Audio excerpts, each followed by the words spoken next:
अर्धा किलोच्या प्रमाणामध्ये बनवलेले हे रव्याचे लाडू. रव्याचे लाडू किती मस्त आणि पांढरे शुभ्र झालेले आहे. तर हे लाडू बनवण्यासाठी आपल्याला पाक करायची गरज नाही. अतिशय सोप्या पद्धतीने आपण ही लाडूची रेसिपी पाहणारच आहोत. लाडूचं मिश्रण फक्त मिक्सरच्या भांड्यामध्ये टाकून आपण हे अगदी झटपट अर्ध्या तासामध्येच लाडू केव्हाही करू शकतो. मग रेसिपीला सुरुवात करूया. तर लाडूचा रवा भाजण्यासाठी आपल्याला जी कढाई घ्यायची आहे ती जाड तळाची घ्या. जर का पातळ तळाची तुम्ही कढई घेतली तर रवा भाजताना तो करपू शकतो. म्हणून या ठिकाणी मी जाड तळाची कढई घेतलेली आहे. कढईमध्ये आता अर्धी वाटी तूप घेतलेलं आहे. घेतलेल्या अर्धी वाटीतल्या तुपातलं अर्ध तूप आपल्याला कढईमध्ये टाकायचं आहे आणि अर्ध तूप तसंच राहू द्यायचं आहे. आता ज्या वाटीने तूप घेतलेला आहे ना त्याच वाटीने 2 वाटी या ठिकाणी रवा घेतलेला आहे. ह्या लाडूसाठी रवा घेताना आपल्याला एकदम फाईन बारीक रवा घ्यायचा आहे. जो 0 नंबरचा रवा येतो ना त्याच रव्याचा वापर करायचा आहे. जाड रवा जरी असला तुमच्याकडे तरी सुद्धा तो रवा अजिबात आपल्याला वापरायचा नाही. घेतलेला 2 वाटी रवा हा कढईमध्ये टाकायचा आहे. गॅसची फ्लेम अगदी कमी ठेवलेली आहे आणि तूप थोडं हलकं तापल्यानंतर हा रवा कढईमध्ये टाकून घेतला. आता हा लाडूसाठीचा रवा आपल्याला साधारण 25 मिनिटापर्यंत भाजून घ्यायचा आहे. गॅसची फ्लेम आपल्याला कुठेही मोठी करायची नाही, तर अगदी मंद गॅसवरतीच हा रवा आपल्याला अशा प्रकारे सतत परतून भाजून घ्यायचा आहे. अशा प्रकारे परतणं कधीही थांबायचं नाही. जर का नाही व्यवस्थित असं परतून घेतलं तर रवा हा तिथेच करपेल आणि परिणामी लाडूचा रंगही बिघडतो आणि चवही बिघडते. त्यासाठी न थांबता एकसारखं असं कंटिन्यू आपल्याला हे परतून घ्यायचं आहे. आता लाडूचा रवा भाजून साधारण 10 मिनिटं झालेले आहे आणि 10 मिनिटानंतर राहिलेलं अर्ध तूप सुद्धा या रव्याच्या मिश्रणामध्ये टाकून घेऊ आणि परतून पुन्हा रवा आपल्याला भाजून घ्यायचा आहे. तर मंडळी, हे लाडू बनवायला तर एवढे सोपे आहे. जे नवशिकाऊ आहे त्यांनी कधी फराळाची रेसिपी आतापर्यंत केलीही नाही ते सुद्धा अगदी 100% परफेक्ट असे हे लाडू करू शकतील. एवढ्या ह्या सोप्या पद्धतीचे लाडूची रेसिपी आज आपण पाहत आहोतच. यामध्ये फक्त जे महत्त्वाचं आहे ते म्हणजे रवा भाजणं. रवा भाजते वेळेस अशा प्रकारेच आपल्याला परतून हे भाजून घ्यायचं आहे. अगदी हळूहळू रव्याला रंग बदलतो आणि सतत आपल्याला अशा प्रकारे परतून घ्यायचं आहे. आता हा रवा 25 ते 26 मिनिटासाठी भाजून घेतलेला आहे. अगदी गॅसची फ्लेम कमी ठेवून कमी गॅसवरती मस्त खमंग असा हा रवा भाजला गेलेला आहे. त्यानंतर गॅस आता आपल्याला बंद ठेवायचा आहे. गॅस बंद केल्यानंतर सुद्धा कढई गरम असते म्हणून लगेचच ते परतणं थांबवायचं नाही, तर थोड्या वेळासाठी परतून घ्यायचं आहे. आता या लाडूसाठी आपल्याला साखर घ्यायची आहे. तर ज्या कपाने किंवा ज्या वाटीने तुम्ही रवा घेतला असेल त्याच भांड्याने आपल्याला साखर घ्यायची आहे. म्हणून सर्व साहित्य घेताना एकाच वाटीने किंवा एकाच प्रकारच्या कपाने मोजून घ्या.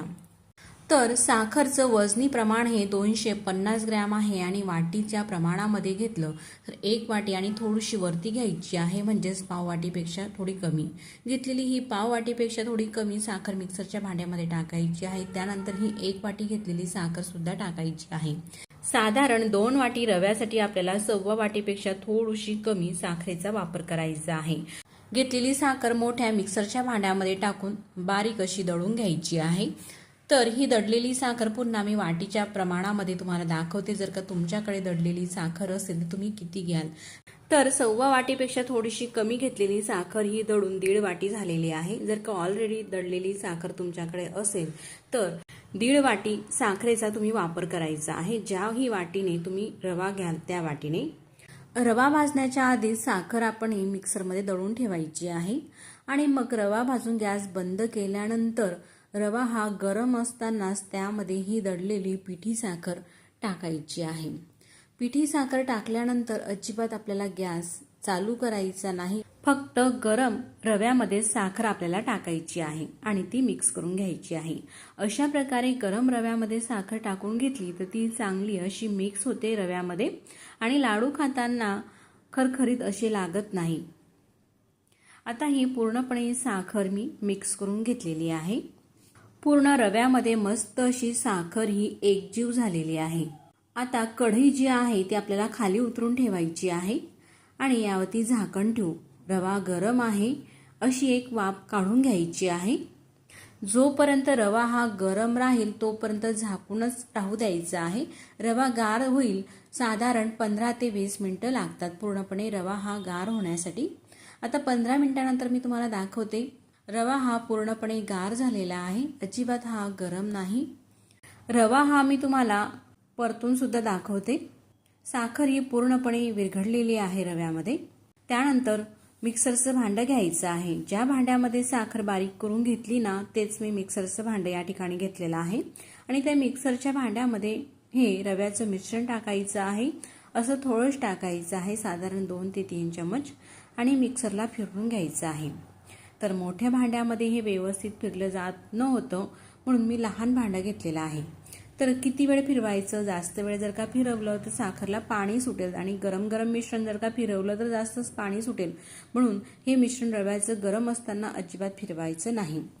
गार झाल्यानंतर फिरवून घेतलं तर किती वेळ फिरवायचं? तर फिरवत असताना मिक्सर हे थांबवायचं, चालू बंद करायचं आणि असा लाडू हा वळून पाहायचा त्या मिश्रणाचा. अगदी परफेक्ट असा हा लाडू वळला गेला का मिक्सर मध्ये हे मिश्रण फिरवणं थांबवायचं आहे. अशाच प्रकारे बाकीचा सगळा रवा हा आपल्याला मिक्सरमध्ये फिरून घ्यायचा आहे. साधारण काही सेकंदपर्यंत हे आपण फिरून घेणार आहोत. पुन्हा मिक्सरच्या भांड्यामध्ये रवा घालते, असा थोडा थोडाच टाकायचा आहे आणि मिक्सरला लावून फिरून घ्यायचं आहे. या प्रकारे अशाच पद्धतीने संपूर्ण राहिलेला रवासुद्धा मिक्सरच्या भांड्यामध्ये टाकून तो मिक्सरला लावून फिरून घेतलेला आहे. आता यामध्ये चवीसाठी आपल्याला वेलची पूड टाकायची आहे. तुम्ही जायफळाची पूडसुद्धा घालू शकतात. मी पाव चमचा वेलची पूड टाकली. संपूर्ण हे मिश्रण मिक्स करून घ्यायचं आहे. मिक्स झाल्यानंतर आता हे मिश्रण तयार आहे लाडू वळण्यासाठी. तर आता ह्या मिश्रणाचे आपण लाडू वळून घेऊ. तर आपल्याला ज्याही साईजमध्ये लाडू हवा आहे, थोडासा लहान किंवा मोठा मीडियम, त्या साईजमध्ये लाडू हे आपल्याला वळून घ्यायचे आहे. तर आता मी तुम्हाला जास्त मोठेही नाही आणि लहान पण नाही, तर मीडियम साईजमध्येच लाडू हे तुम्हाला वळून दाखवते. या ठिकाणी तुम्ही पाहू शकतात यामध्ये पाणी, दूध किंवा काही घालायची गरज नाही. मस्त असे आपले हे रव्याचे लाडू झालेले आहे. किती मस्त असा हा लाडू दिसत आहे. तर पहिला लाडू हा आपला वळून घेतलेला आहे. मस्त पहिला लाडू हा तयार झालेला आहे.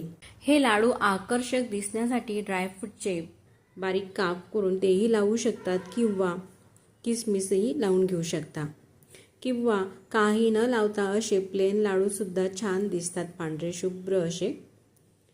तर मीडियम अशा साईजमध्ये संपूर्ण मिश्रणाचे हे लाडू मी आता वळून घेते.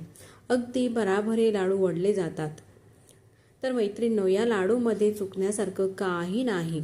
अगदी परफेक्ट असेच हे लाडू येतात. तुम्हाला हे मिश्रण जर का ड्राय वाटत असेल, लाडू असा चांगला वळला जात नसेल, तर एखाद चमचा पोहे खाण्याचं साजूक तूप तुम्ही या मिश्रणामध्ये टाकून मिक्स करा आणि मग लाडू वळून घ्या. पण तूप वगैरे टाकायची काही गरज भासत नाही. जर का ड्राय वाटलं, लाडू वळला जात नाही, तरच घालायचं आहे. तुम्ही पाहू शकता तेवढ्याच तुपामध्ये, तेवढ्या साहित्यामध्ये मस्त असे लाडू वळले जात आहे. आणि अशाच प्रकारे बाकीच्याही राहिलेल्या मिश्रणाचे मी तुम्हाला लाडू हे वळून दाखवलेले आहे. शेवटच्या लाडूपर्यंत मस्त असे लाडू वळले गेलेले आहे. अर्धा किलोच्या प्रमाणामध्ये एवढे हे लाडू झालेले आहे. मी तुम्हाला आता जवळून सुद्धा दाखवते. किती मस्त असे लाडू दिसत आहे, पांढरे शुभ्र, आणि दिसायला जेवढे छान दिसत आहेत ना, चवीला सुद्धा त्याच्या दुप्पट मस्त असे चवीला हे लाडू लागत असतात. अगदी कुणीही नवशिके सुद्धा झटपट ही लाडूची रेसिपी बनवू शकतील. तर ही रेसिपी तुम्हाला कशी वाटली मला कमेंट्स करून नक्कीच कळवा बरं का. आणि व्हिडिओ आवडल्यास तर व्हिडिओला लाईक करा आणि बाजूलाच असलेले घंटीचे बटन सुद्धा ऑलवरती करून ते प्रेस करा. असं केल्यामुळे मी जेव्हाही नवीन व्हिडिओ अपलोड करेल ना, त्या व्हिडिओचे नोटिफिकेशन सगळ्यात आधी तुम्हाला येईल. आता हा लाडू मी तुम्हाला तोडूनही दाखवलेला आहे. मस्त जिभेवर ठेवताच विरघळणारे असे हे रव्याचे लाडू झालेले आहे, पाक न करता. मग मंडळी, अशा पद्धतीचे लाडू तुम्ही सुद्धा करून पहा आणि तुमच्या प्रतिक्रिया मला कमेंट्स करून नक्कीच कळवा. मग पुन्हा भेटू नवीन छानशा रेसिपी सोबत. तोपर्यंत नमस्कार.